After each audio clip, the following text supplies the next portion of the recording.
So what is a central bank? A central bank is an institution that produces the currency of an entire nation. Based on historical precedent, two specific powers are inherent in central banking practice: the control of interest rates and the control of the money supply, or inflation. The central bank does not simply supply a government's economy with money, it loans it to them at interest.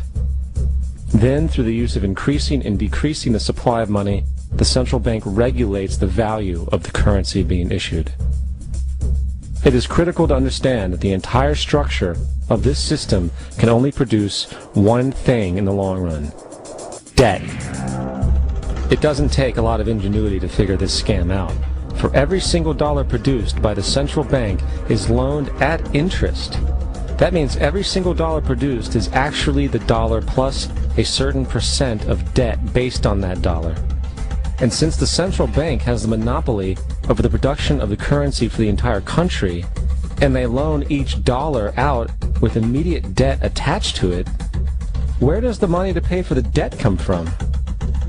It can only come from the central bank again, which means the central bank has to perpetually increase its money supply to temporarily cover the outstanding debt created, which in turn, since that new money is loaned out at interest as well, creates even more debt. The end result of this system without fail is slavery, for it is impossible for the government and thus the public to ever come out of the self-generating debt. The founding fathers of this country were well aware of this.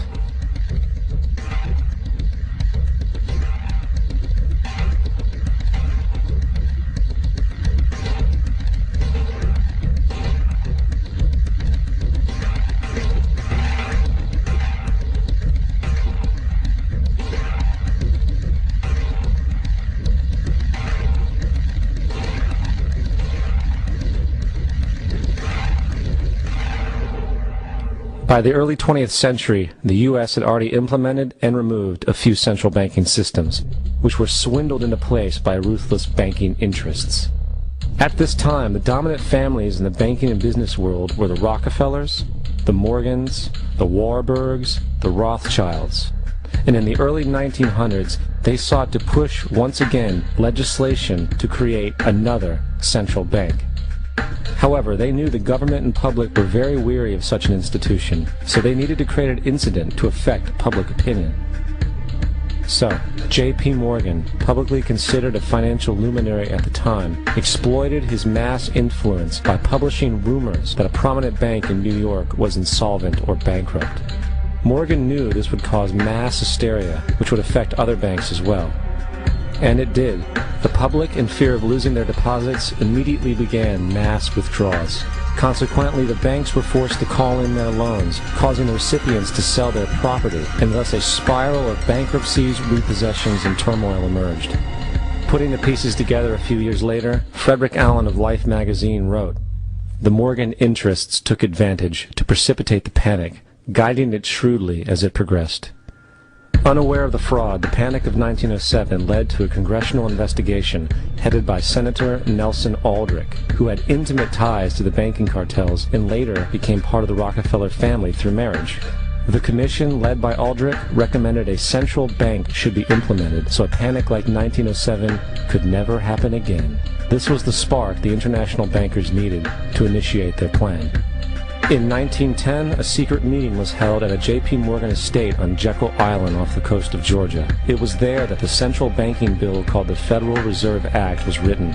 This legislation was written by bankers, not lawmakers. This meeting was so secretive, so concealed from government and public knowledge that the 10 or so figures who attended disguised their names when en route to the island. After this bill was constructed, it was then handed over to their political frontman, Senator Nelson Aldrich, to push through Congress. And in 1913, with heavy political sponsorship by the bankers, Woodrow Wilson became president, having already agreed to sign the Federal Reserve Act in exchange for campaign support. And 2 days before Christmas, when most of Congress was at home with their families, the Federal Reserve Act was voted in, and Wilson in turn made it law. Later, Woodrow Wilson wrote, in regret,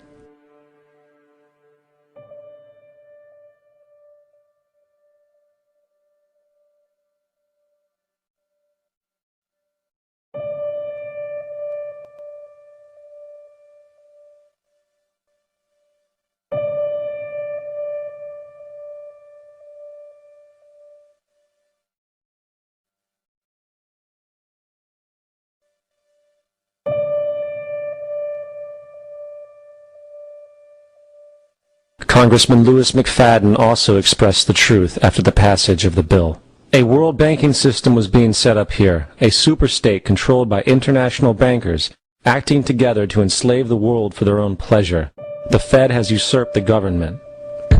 Now, the public was told that the Federal Reserve System was an economic stabilizer, and inflation and economic crises were a thing of the past. Well, as history has shown, nothing is further from the truth. The fact is, the international bankers now had a streamlined machine to expand their personal ambitions. It's alive! It's alive! It's alive! For example, from 1914 to 1919, the Fed increased the money supply by nearly 100%, resulting in extensive loans to small banks and the public. Then, in 1920, the Fed called in mass percentages of the outstanding money supply, thus resulting in the supporting banks having to call in huge numbers of loans, and, just like 1907, bank runs, bankruptcy, and collapse occurred. Over 5,400 competitive banks outside of the Federal Reserve System collapsed, further consolidating the monopoly of a small group of international bankers. Privy to this crime, Congressman Lindbergh stepped up and said in 1921, "Under the Federal Reserve Act, panics are scientifically created. The present panic is the first scientifically created one, worked out as we figure a mathematical equation." However, the panic of 1920 was just a warm-up. From 1921 to 1929, the Fed again increased the money supply, resulting once again in extensive loans to the public and banks. There was also a fairly new type of loan called a margin loan in the stock market. Very simply, the margin loan allowed an investor to put down only 10% of a stock's price, with the other 90% being loaned through the broker. In other words, a person could own $1,000 worth of stock with only $100 down. This method was very popular in the roaring 1920s, as everyone seemed to be making money in the market. However, there was a catch to this loan. It could be called in at any time and had to be paid within 24 hours. This is termed a margin call, and the typical result of a margin call is the selling of the stock purchased with the loan. So, a few months before October in 1929, J.D. Rockefeller, Bernard Baruch, and other insiders quietly exited the market, and on October 24, 1929, the New York financiers who furnished the margin loans started calling them in masse. This sparked an instantaneous, massive sell-off in the market, for everyone had to cover the margin loans. It then triggered mass bank runs for the same reason, in turn collapsing over 16,000 banks, enabling the conspiring international bankers to not only buy up rival banks at a discount, but to also buy up whole corporations at pennies on the dollar. It was the greatest robbery in American history. But that didn't stop there. Rather than expanding the money supply in order to recover from this economic collapse, the Fed actually contracted it, fueling one of the largest depressions in history.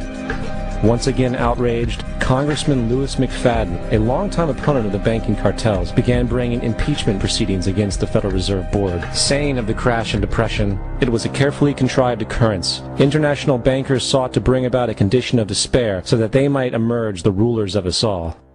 Not surprisingly, and after 2 previous assassination attempts, McFadden was poisoned at a banquet before he could push for the impeachment. Now, having reduced the society to squalor, the Federal Reserve bankers decided that the gold standard should be removed. In order to do this, they needed to acquire the remaining gold in the system. So, under the pretense of helping to end the Depression, came the 1933 gold seizure. Under the threat of imprisonment for 10 years, everyone in America was required to turn in all gold bullion to the Treasury, essentially robbing the public of what little wealth they had left. And at the end of 1933, the gold standard was abolished. If you look at a dollar bill from before 1933, it says it is redeemable in gold. You look at a dollar bill today, it says it is legal tender, which means it is backed by absolutely nothing. It is worthless paper. The only thing that gives our money value is how much of it is in circulation.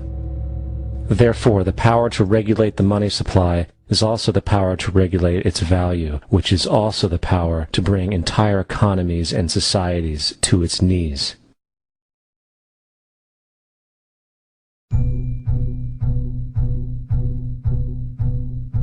It's important to clearly understand, the Federal Reserve is a private corporation. It is about as Federal Express. It makes its own policies and is under virtually no regulation by the U.S. government. It is a private bank that loans all the currency at interest to the government, completely consistent with the fraudulent central banking model that the country sought to escape from when it declared independence in the American Revolutionary